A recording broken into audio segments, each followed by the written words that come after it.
Marvel news. So last week, 2 weeks ago, 3 weeks ago, honestly, it's the holidays and time is just running together. A couple Hmm. weeks ago, we did a video where we gave you a Marvel lineup, and that lineup consisted of Sam Wilson, Shuri's Black Panther, and Shang-Chi. Hmm. It would seem that the rumors are telling us that there are more that have been added, with the likes of She-Hulk, Ant-Man, and Captain Marvel. And that's great and all, That's great that they've added more people, but I got to be honest with you, they are still going to get their ass whipped by Kang.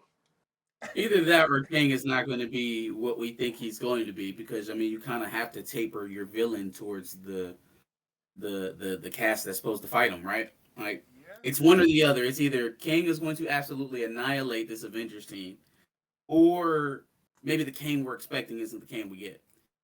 I mean, to talk about the Avengers team in general, man, they got to go with what they have. Yeah. Right? I mean, they have to go with what they have, and it's not like obviously Chris Hemsworth's situation he has going on.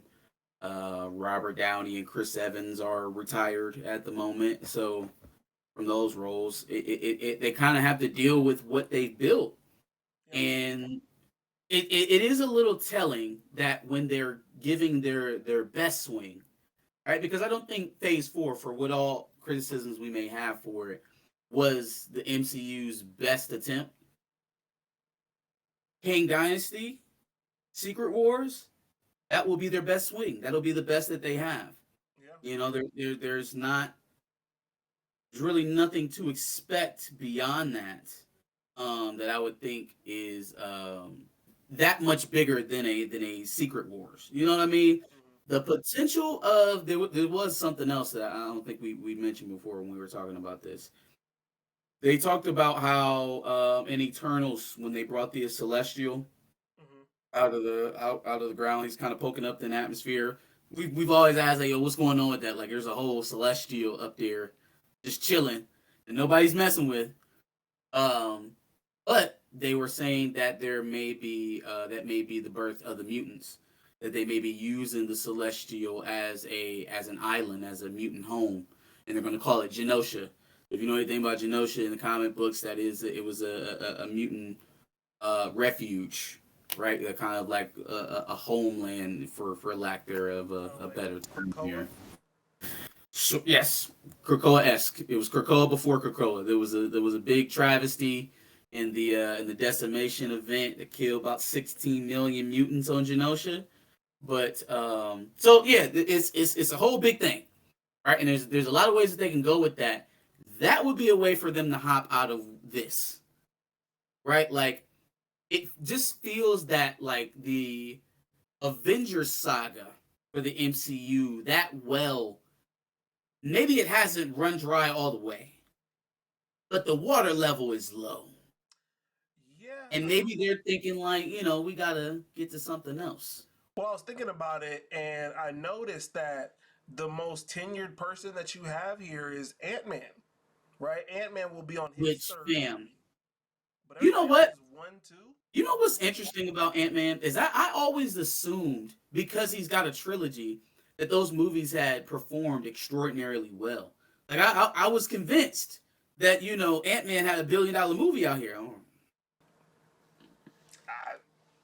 I, I don't know where I got that from, but I was so convinced that since it was a repurposed property, they got three of them. Ant Man Scott Lang has popped up in other properties, right? Like this is a title character for them now, but it's not doesn't really drive the way that your Caps, your Thors, your Iron Mans. Like they need another they need another pantheon, and what'll probably be to their detriment going into this next phase is that they haven't done a good job of building up their next pantheon. oh yeah. They have not done a good job of establishing who their next heavy hitters are, Mm-hmm. because the additions to this team, right, the new faces, have either had lackluster introductions, and be that in She-Hulk or Shuri as Black Panther, or some have had good performances, but don't necessarily have the history, have the reputation, have the name recognition to bring butts to the seat like Shang-Chi. Yeah. You know what I mean? Like, I think that can be a good character for them, but there just hasn't been enough behind it to make people care immediately. To tell me, okay, now he's going to be one of the heavy guns. He's going to be one of the guys. Same thing with Shuri. So I said the longest tenured was Ant-Man, and that's based off of the number of movies. But I guess technically in the MCU, Sam Wilson's Falcon would technically be, I guess, probably the longest in the MCU. Mm-hmm. Then there's him, which maybe some people feel connected to, but he is a new iteration of himself. We'll know a lot after the Marvels and Captain America: New World Order. We will know a lot after those two movies because Brie Larson and Anthony Mackie they absolutely have to be able to wear the weight that this movie is going to need for the stars. They are going to have to be Chris Evans and Robert Downey Jr. Even if the movie isn't set up in that way to make them that dynamic to the story or to the plot, they're still going to have to drive it because those are your leaders, right? It's Captain Marvel, your most powerful member, and your moral leader, and Sam Wilson. Those are going to be the guys. The Avengers team will go as they go. The side plots and the rest of the stuff that they'll add to the movie to keep people's attention will be dependent on all these new entries. Your She-Hulks, Shuri, Shang-Chi, whoever else pops up into that mix. And based off of what we've seen so far, it just doesn't feel like I won't sit up here and fall on the sword right now and say that it can't be successful. It just doesn't feel that way. It doesn't have the positive momentum, knowing who's going to be there. But there could be plenty more additions too. It's Secret War, so we're expecting more than just that. For sure. You know, as you started mentioning some of the names that had to do well, I'm sitting there and like, these are some of the most polarizing actors and actresses in the MCU. Brie Larson, Anthony Mackie, Letitia Wright, Shuri, She-Hulk. Yeah. Like, everything about it is for the most part pretty polarizing aside from Shang-Chi and probably Ant-Man. Yeah, for sure. I mean, I agree. It is a tough proposition. Like I said, New World Order and Brie Larson and the Marvels will prove to us a lot about the viability of the newer Avengers teams, right? Because Anthony Mackie has never led a film by itself, and I think Falcon and Winter Soldier gave you enough optimism, for them to go ahead with the movie. Obviously, Brie Larson, obviously, she does have a $1 billion film, but the attitude around that currently is because it was sandwiched in between, the biggest film event of the last 2 decades. So, it was kind of like a tag along, but she has a chance, and the rest of that cast has a chance to prove that narrative wrong with this next installation. So we'll see what comes of that, I guess. Sure. Going into our next topic, maybe you could talk to me a little bit about what's going on with Coogler's original script. I don't know whether to believe this or not. So apparently the son was there, and I think we've heard that wasn't something that was supposed to be scrapped. But just the premise of it was supposed to be a father-son story from the perspective of the father, right? The father being T'Challa. And likening that back to the first movie where it was a father-son story told from the perspective of the son. Same person being T'Challa. Is it possible that could have been what it really was, the original script? I mean, sure, yeah. I mean, I could win $1 million tomorrow. Anything's possible.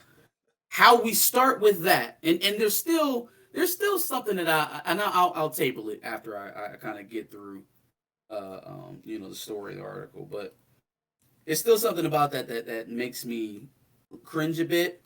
But even if that was it, how did we end up with what we got? how did we end up with what we got? Nowhere in there is T'Challa severing the connection from his motherland, from his ancestral home, from his heir. Now, nowhere in there in that description was he sending his son away. Did he make the conscious decision? Now, oh well, T'Challa's gone, Wakanda's in turmoil, we have an heir, we need to get him out of Wakanda to keep him safe. At least logically, that tracks. How we end up with, oh, T'Challa didn't want him to deal with the pressures of being a king. Fam, T'Challa's father was a king. T'Challa's father's father was a king. His father's father's father's father's father was a king. None of those men are making this decision that T'Challa made for his own child. What it feels like is, now that we've settled in terms of what the film's going to be fiscally, it's about what it's going to be, right? Now that people have had time to digest, people have time to critique and voice their opinions on the film, naturally, anybody who lives in America, that stuff's going to make it back to you. Naturally. I don't think Ryan Coogler is the type of person who wants to be on the outskirts of the community. I don't think he wants to be the type of person that's vilified or anything like that. So what this feels like to me is an explanation for what didn't go right. And that's kind of what it feels like. There was too much in the plot of this movie. Stay tuned for a more detailed breakdown. That didn't make sense, that didn't add up, that was inconsistent from the narratives, the principles that were set by the first movie. You know, there was too much for me to say that, oh, well, it was going to be a happy-go-lucky, father-son buddy cop movie. Because not a single element of that transferred to this movie. So how did that script, supposedly, that you let Chadwick read, that he absolutely loved, end up becoming this in honor of Chadwick Boseman? Because, again, it all, tracks back to that. It all tracks back to that. Right? Especially since you could have continued making said movie if you would have just recasted T'Challa. Look, you know how I feel about that. Absolutely. 1,000%. Let me throw him the slightest amount of bail and say, okay, I obviously disagree. I think it's the wrong decision, but that's the way you went. Are there no other fathers in Wakanda? Are there no other men with children in Wakanda? And if there's not, if there isn't a father-son relationship in Wakanda that could have mirrored the one that you were going to tell with with T'Challa and his son, isn't that a problem? Ain't that a problem, Ryan? If you didn't have another male character to recreate the father-son story because obviously we didn't need T'Challa, right? We did it without T'Challa anyways. What stops you from writing a father-son story with Shuri as Black Panther in the background? That's why it doesn't make sense. So Chadwick Boseman died, T'Challa dies, and now there's no more. Shit, if you watch the movie. But T'Challa dies, and now there's not a single father and son relationship in all of Wakanda?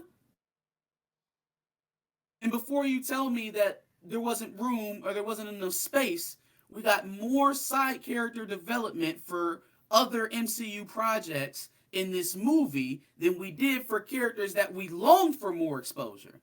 The characters that we longed for more exposure from acted as tools to try and push Shuri's role as the protagonist forward, not as development as their own staples, is what we were pitched in the lead up to this movie. Development of the sights and sounds of Wakanda and the characters surrounding the mantle. We got propagation of the protagonist because it needs it, and we got a complete 180 from the original premise of the movie altogether. The only thing about this that lines up to me is that the movie felt disjointed at certain points in the movie. And maybe, if this is true, that's where he found the most difficulty making the making the slide, making the switch over from the original script to the new. But there was just so many holes and inconsistencies for me to say that this movie used to be this. Yeah. Just my opinion. Yeah, I mean, considering 6 different scripts. Yeah, I mean that's that too, right? That may have been script 1, but at script 6 or 7, this is what we ended up with. Yeah, and why mention that first one when you made 6 other scripts that could have been completely different? Why not mention those as well? Saving grace. He wanted to point out this one because it kind of addresses some of the more vocal criticisms that we got out of the movie. Yeah. But in any case, that's that.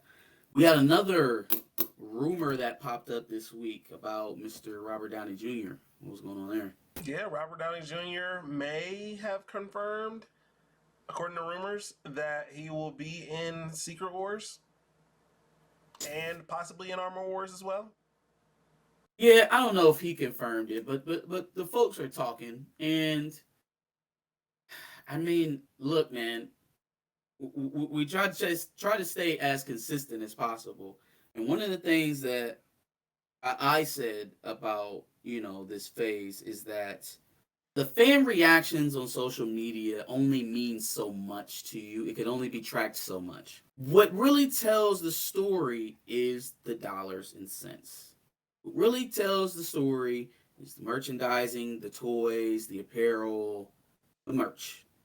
The merch tells the story. You're introducing new characters that you plan to prop up, characters that you need to help drive a younger audience into your brand. If it doesn't make money, most of the time, and when I mean makes money, they have a successful television show or some sort of program that's getting a lot of eyeballs and streaming. They have a blockbuster hit. They have a character that is selling merch. Success. All right? If they don't have that, a lot of times what happens is they move on to the next one.